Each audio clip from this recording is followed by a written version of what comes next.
Hi, Grammy and Grampy. A lot of fans here rooting for Chris Hooper, but he's got his hands full and is definitely the underdog in this match. Well, he certainly is. Walter Ray, very confident, shooting .238 the last game with every ball in the pocket. Starts right off with a strike. Chris Hooper, though, I think finishing first is a good move for him. Well, everybody has chosen to finish first. I believe that Chris can do it. He just has to let his natural game go through. Oh, there's a great shot to open up. We'll take a look at Chris Hooper's form on this shot. This is his first shot on national television. Takes a 5-step approach, pushes the ball away in the second step, not unlike some of our other players tonight's show. Shoulder high, really lets it go, and very, very strong roll. Hooks the ball quite a bit. Pretty smooth there and solid at the line. Yeah, he'd like to start out with a double right here. Oh! Well, he doesn't look as nervous as we thought he might be. Oh, he looked pretty calm on those two, especially the hand release of both those shots. He says, here, great one. Match that.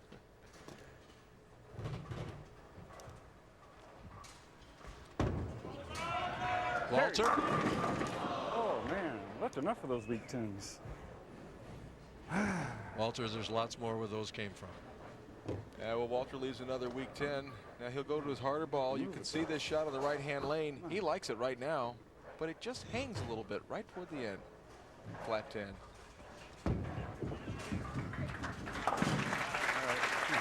We remember last year, though, Walter Ray was out of it then and came back. This is Brack live. Seems to be a little more confident on that left-hand lane, and he's going to be finishing on the right-hand lane. So maybe Chris Hooper saw something and decided to put Walter on his tough lane. Chris Hooper defeated Walter 257, 221 in match play. Well, that 10-pin didn't take any time to fall out, Mike Durbin. Chris Hooper coming right out of the gate. Got his signs here. People rooting for him. Shaking his head. Is he unhappy with that shot? I think he likes it a lot. This ball goes way out to the right. But here it comes. And watch the way the 6-pin just kills the 10. Uh-oh. Well, 9 out of that. It's a pretty good shot. He was fortunate to get 9. He was fast on that delivery. He wasn't able to get himself in the proper timing once he got. Everybody is here. They all look as uptight as he is. But at least he can get out there and perform. They can't. They got to watch. It's a very, very tough position to watch a relative. Shouldn't have any trouble with the spare. Leads in this match by 19 pins right now. I mean, Walter Ray has been struggling on lane 34 for a few frames now. Well, he's left a lot of 10 pins on 34. How many TV appearances has he got? This is his 85th. Come on. There it is. He's had so much success that earlier I had a chance to ask him, has it become routine for you? I definitely have a drive to do very well every week. I want to win every week. I know it's not possible, but I want to do my very best every single week. I'd like to be player of the year again. I'd like to be player of the year next year. So I still think I got another 5 or 6 years left, and I just want to bowl as well as I can every tournament. To take the lead, has to hurry, and does. That's good. That's what I like. That's good. That's what I like, he says. Right there. That's it. Well, if Chris Hooper wasn't nervous before, now Walter Ray is lined in. He could be now. Look at Chris Hooper's earnings. He's going to make more tonight than he's had in his entire career. Good shot. Got that in a little bit and it held pocket, Marsh. Yeah, he's got some room out there. He can pull the ball a little bit to the left, and he can send the ball a little bit to the right and still get it to the pocket if he gets to the line in time. His previous frame, his timing wasn't good, and that's why he didn't get the proper leverage and left the 2-pin. What kind of spare shooter is he? Seems to be a good spare shooter. I watched him earlier and no problems. That has to hold and doesn't. The 3, 6, 9, 10. Yeah, you can see his reaction. He just did not like this shot, and he kind of got the elbow out, and he just knows it right there. Oh my gosh, what have I done? And he leaves a 3-6-9-10, which it's not a split, but it's an exceptionally difficult spare. There, do you hook it into it when you make it? I try and use the hook when I play this spare. Oh, that's the danger of that. 6 out. So there's a chink in the rookie's armor caused by the veteran of Walter Ray Williams Jr. He leads by a substantial amount. Can the kid come back? We'll find out after this. In the 6th frame on lane 34, leading by 20 pins, working on 3 in a row, can increase it to 30 with a strike right here. And this is always a tough shot coming out of commercial. But for Walter Ray, oh. Wow, the messenger came back and got intercepted there. It was interference. We're going to watch this pin action again. This is a great shot. The ball is just off his hand very, very nicely, going down the lane. Now here comes, watch this messenger. I believe it's a head pin, goes to the sideboard and just races back. That's better.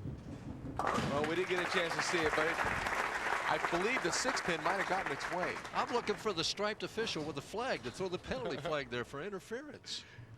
Here it comes. The butt of the pin, the head of the pin got in the way, or else that's a messenger strike. Walter Ray, the largest of our competitors tonight at 6'2", 180 pounds, trying to put all of that 180 pounds into every shot. Close enough.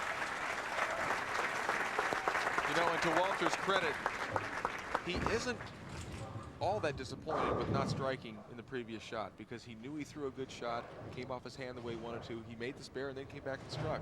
Seems to put those things behind him really well. Oh, that ball almost went in the gutter. That was on the one board.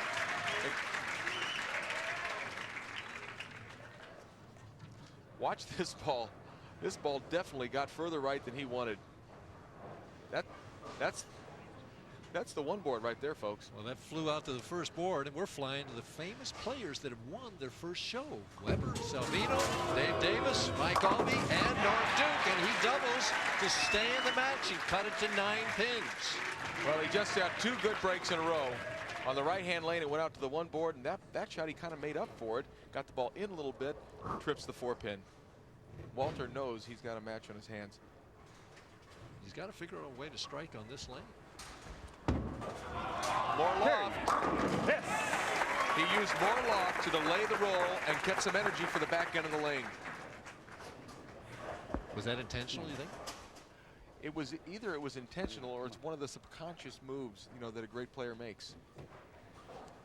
19 pins, 9th frame. Got to keep it going to get up to 29 ahead with a strike here on his good lane. Well, I'm sure Walter knows he needs this shot. Doesn't want to give Chris Hooper any hope at all. Oh, and the solid 10. My goodness gracious. Oh, man. Got a few 10 pins tonight. Well, Walter lamenting about the 10 pins he's left. He really has bowled great. That's his 7th 10 pin, and I can see why he might be just a little bit disappointed. Cross lane at the 10 pin. No trouble. Can he be shut out in this match? Chris Hooper can get up and shut out the great Walter Ray Williams if he strikes the 9th, the 10th, the second ball in the 10th, and then gets 9. He would finish with 239 if he did all that. Oh, tough shot to throw. Sometimes it's hard to let the ball go. You know, that's what I was saying earlier about Walter Ray being able to cut it loose. Chris did not let this ball go. He cut it short. The ball hooks early. And with all those fingers he puts in it, it's absolute danger. Cut it short, meaning? Meaning he didn't get the ball out on the lane the way he wanted to. Well, inexperience showing up in the 9th frame.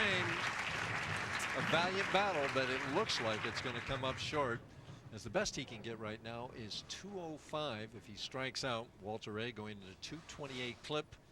Looks like we're going to have a great final match. Well, we're going to have Walter Ray Williams, the Hall of Famer, against Pete Weber, the future Hall of Famer. Boy, one ball makes so much difference. That strike in the 9th frame, we got a whole different ball game here and a different mental attitude. Well, there's no doubt about it, Mike, and it really, I believe, did come down to a little inexperience on Chris's part. He made a couple of bad shots at key times, if you were to ask him, he'd probably tell you he had a great shot to the pocket and really had a good chance to win. Pounds it in there again. He's going to start with 3, and if he gets this one, he'll finish with 3.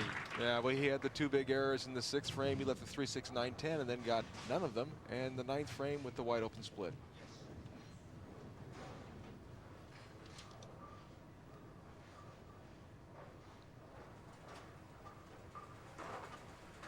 Finishing it out.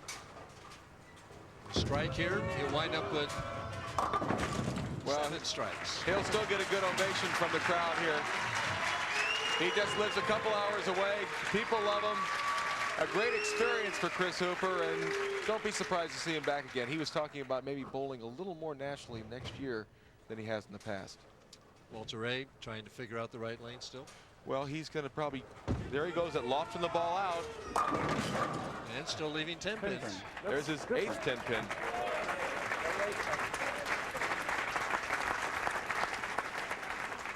Pete Weber sitting over the side. If you're in that position, do you finish on your good lane, or do you make Walter finish on the right lane?